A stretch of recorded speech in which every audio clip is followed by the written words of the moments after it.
மக்களே நான் பாட்டுக்கு இப்போ உட்காந்து மொபைல் பார்த்துட்ருக்கேன். ஒரு குட்டி பொண்ணு யாருன்னே தெரியல. ஹால்லேருந்து வந்துட்டு அவங்க பாட்டுக்கு ரூமுக்கு போயிட்டுருக்காங்க. எனக்கு பயம் வந்துருச்சு. யார்ரா இது? திடீர்னு உள்ளே போகிறதுன்னு போய் பார்த்தா, அவங்க திரும்ப திரும்ப என்கிட்டயே ஓடியாடுறாங்க. என்ன பண்ணுறதுன்னே எனக்கு தெரியல. எந்த வீட்டு பொண்ணா இருக்குன்னே தெரியல. நம்ம வீட்டில் நான் என்னதான் 4 குட்டி பசங்க இருந்தாலுமே, இவங்கள பார்க்கும்போதே எனக்கு ரொம்ப பயம் வந்துருச்சு.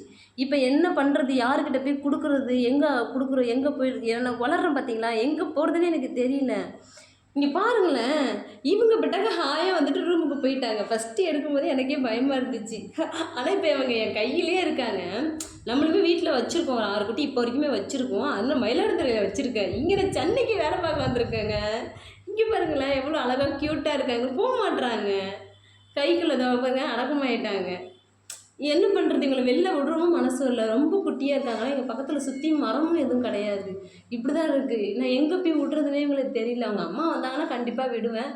அப்படி இல்லைன்னா நானே வச்சு வளர்க்கலான்னு ஒரு முடிவு இருக்கேன். இவங்களை வளர்க்கலாமா இல்லை அங்கே அவங்க அம்மா கிட்ட விடலாமான்னு நீங்கள் சொல்லுங்கள். ஆனால் அவங்க அம்மா எங்கே இருக்காங்கன்றதையும் எனக்கு சொல்லிவிடுங்க, நான் விட்டுறேன்.